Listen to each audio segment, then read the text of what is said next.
You're listening to Inspire Change, a broadcast that strives to educate, motivate, and empower men to challenge traditions of masculinity.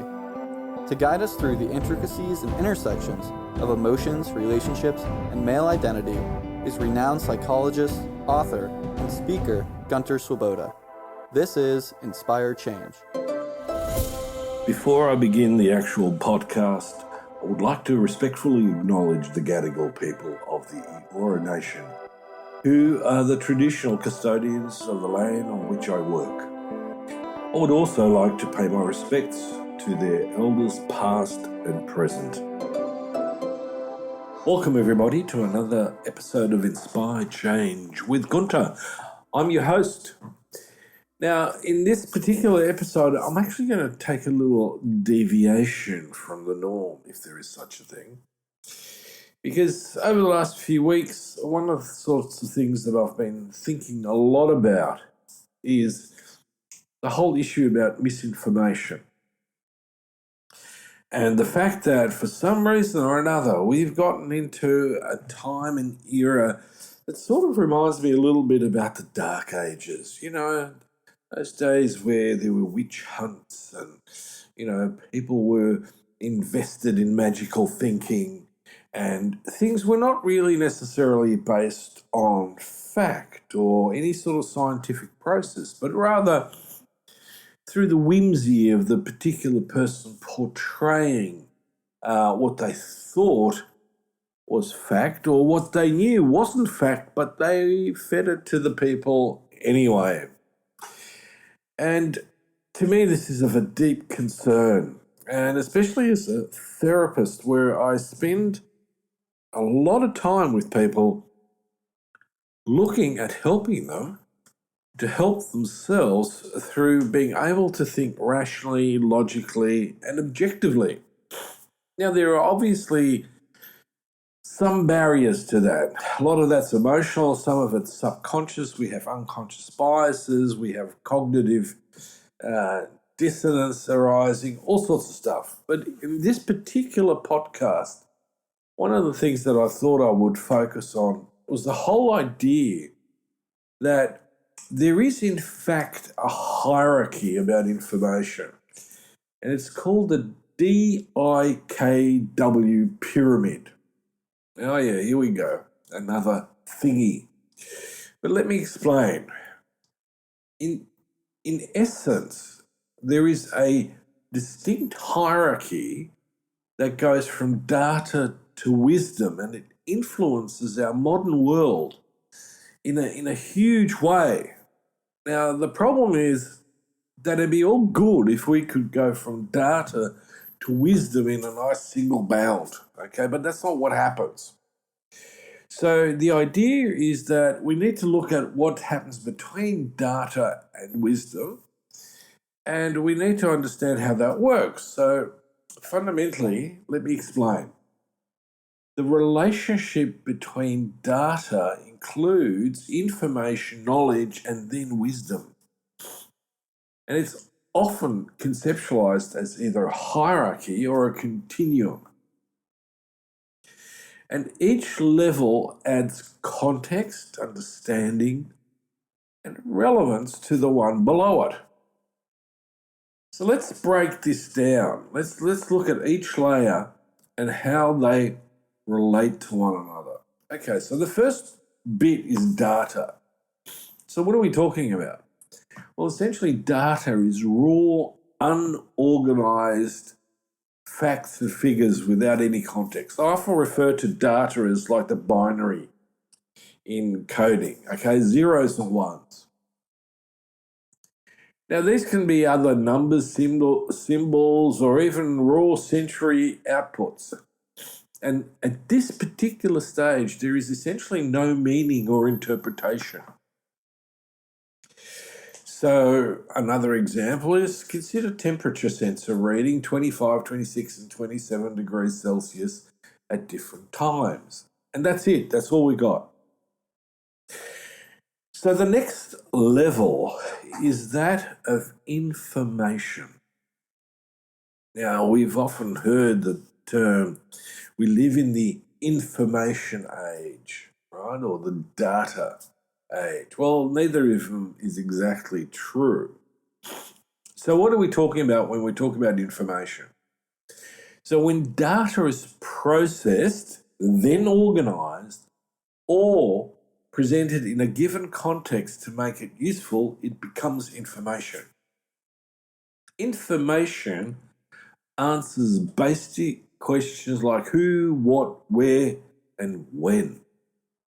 So, for example, getting back to the temperature thingy, the temperature readings, which is data, can be turned into information by saying the room's temperature ranged from 25 to 27 degrees Celsius on August 15, 2023. Okay, get it? Really, really important. Context is important. You can't make a statement presenting data without really expanding it. Or you can, but how much meaning does it carry? What does it really tell you? So the question is, okay, well, what's next? And in this context, we're now going on to knowledge. So knowledge is fundamentally the understanding and the interpretation of information. It involves making sense of a situation, its elements, and their interrelationships. Knowledge answers the how and sometimes the why. So, let me extrapolate again with our thing about temperature. Knowing that the room's temperature rises during the day and understanding that 25 to 70 and 25 to 27 degrees Celsius is a comfortable range for most people implies a certain level of knowledge about thermal comfort and daily temperature fluctuations. Now, as some people might say, well, I'm really comfortable with 30 as well. Okay, goody for you. But this is what we're talking about. We're talking about that this is knowledge. This is important in a sense. Okay, now here comes the beauty. Well, you might say, well, where does wisdom fit into this? What about wisdom? Well, wisdom involves the application of knowledge and experience to make informed, prudent choices. It encompasses ethical considerations, long-term thinking, and the capacity for balanced judgment. Wisdom answers questions like why and what's best. So, for example, getting back to the temperature example, deciding to set the air conditioner to keep the room at 26 degrees for optimal comfort and energy efficiency demonstrates wisdom. It's smart. This decision might also consider long-term sustainability and the well-being of all people in that room. Okay, so this is a really, really important hierarchy in understanding all the stuff that we're exposed to, especially these days through social media. Now, the reason why I'm sharing this with you is because I want you to think about this as your baseline for understanding stuff. Okay? So if we put the above example into place, right, into an illustration, let's imagine that you're growing a plant. Okay, the data is that you measure sunlight, humidity, and soil pH levels. Information, you learn that your plant needs moderate sunlight, high humidity, and slightly acidic soil to grow well. Knowledge, you understand that you need to place the plant near a window, but out of direct sunlight. Mist it regularly and use a specific type of soil. Now, here comes the wisdom bit. Knowing that you'll be out of town, you automate a misting system to maintain humidity and position the plant so that it gets enough indirect sunlight, ensuring not just growth but long-term flourishing. Okay, now this is, and apply that to more complex issues in our society, like being exclusive versus being inclusive. And we need to be able to use this framework to begin to ask critical questions whenever we're presented with stuff. Because we know that the media floods us with all sorts of stuff, especially the media of Murdoch, which is a great basis for misinformation and lies and deception. I'll make no bones about taking that position. The United States has been an exemplary illustration of that whole process. So has Brexit. And so is Australia going through similar issues with some of the sort of important social issues here. We have fundamentally ideas that are presented to us that we really need to think about critically. So one of the other aspects in this whole picture is that there is a significant shift that aims to replace wisdom, and that's AI and algorithms. We need to begin to think critically about how AI and algorithms are affecting decision making. So, for example, let's look at self-driving cars. Now, these cars are going to be making decisions based on algorithms and data, but they lack the ethical nuances a human driver might employ, which is a bit like the trolley problem in philosophy. Now, if you don't know that problem, please let me encourage you to look it up. It's a beauty. You might come away with a bit of a headache, but worthwhile exploring. The other aspect here is the pace of modern life. So we have been persistently, over a long period of time, being influenced to think about quick fixes versus long-term wisdom. How fast-paced is our life these days? But in that fast pace, how wise are some of the decisions that we're making? So let me give you an example, a very simple example. So fast food. Okay, let's use that as a metaphor. People often choose the quicker option, even if it's not the healthiest, showing a potential lapse in applying wisdom for long-term health. We know fundamentally that many, many people will persistently make that choice. And it's not just because it's quick and easy, but that fast food is also financially cheaper.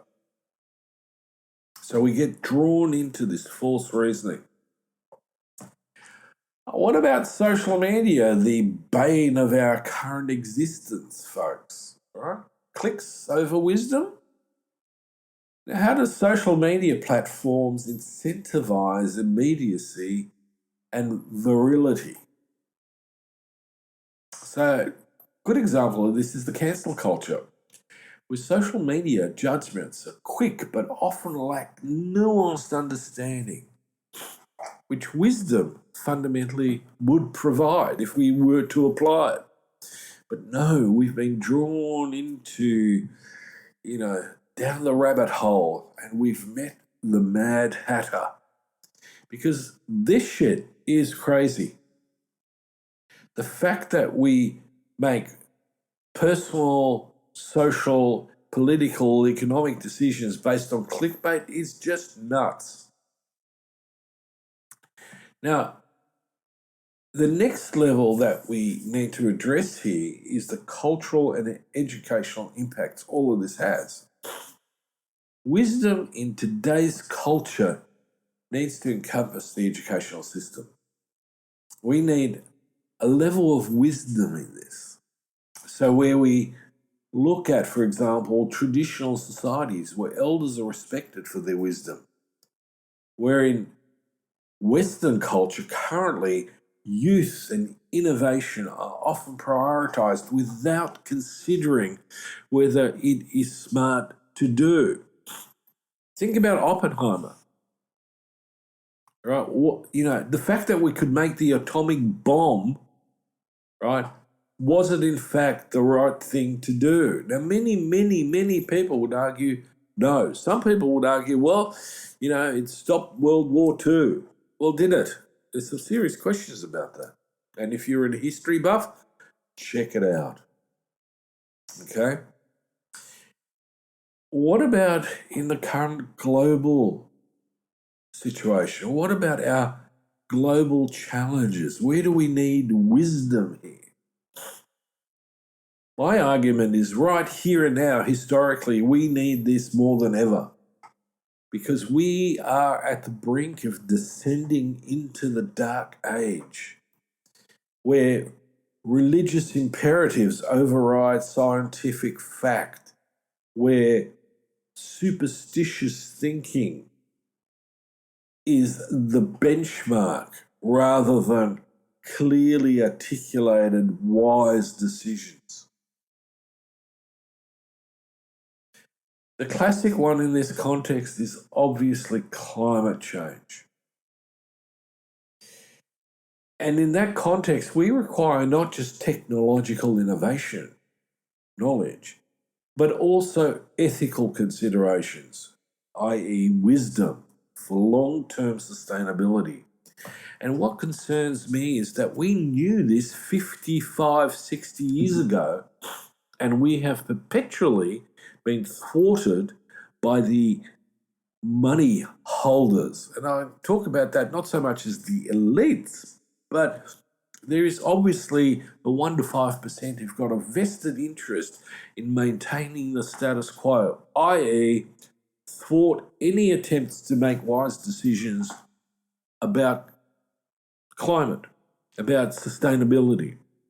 Now, interestingly enough, this is beginning to operate at another level, which is about the rights of minorities and especially the issues of equality of minorities, including women, who are in fact not a minority, folks. We're talking about 51% of the population, give or take a few. Where again, we're going back into, mythological thinking. Patriarchy is an ideology of mythical proportions. It has actually no basis in anything to do with science, in anything to do with reasonable living. Enslaving 50% of the population in some form or another is unconscionable. So my argument is we need wisdom more than ever. It is absolutely a critical imperative. And we need to apply it to many different areas, especially areas that have somehow managed to fall through the gaps in the floor ethically. Economics. Neoliberalism is an immoral and unethical social engineering project that has failed. Look at the status of the UK and look at the United States of America, who is potentially facing civil war as a result of this machination, this idea of individualism and the lie of meritocracy that is in fact the legacy process. If this keeps going, if we do not challenge patriarchy, neoliberalism, and the other ideologies that are fundamentally based on superstitions, whether they be of a social nature or a religious nature, we are not going to make it as a species. Now, the chances are the planet's going to recover. In fact, we know that very well when we look at what happened during COVID, and dolphins reappeared in the Venice canals, and populations of birds returned to singing.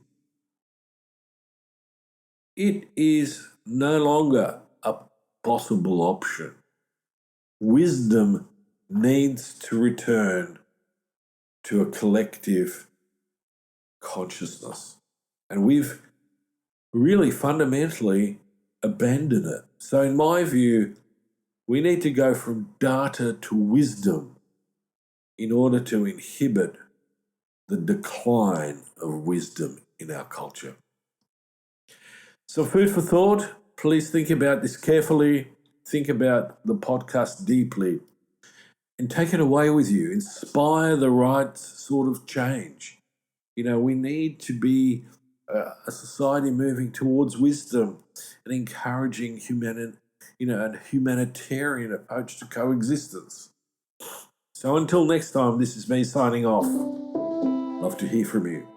And if you're interested, please check out my work on www.guntersvoboda.com or www.goodmengreat.com. Thank you for listening to Inspire Change, a broadcast that strives to educate, motivate, and empower men to challenge traditions of masculinity. For more information on the Making Good Men Great movement, or for individual or group coaching sessions with Gunter, visit goodmengreat.com. For inquiries regarding broadcast topics or appearing on the show, email Miranda at noirtainment.com. That's Miranda at NOIRTAINMENT.com.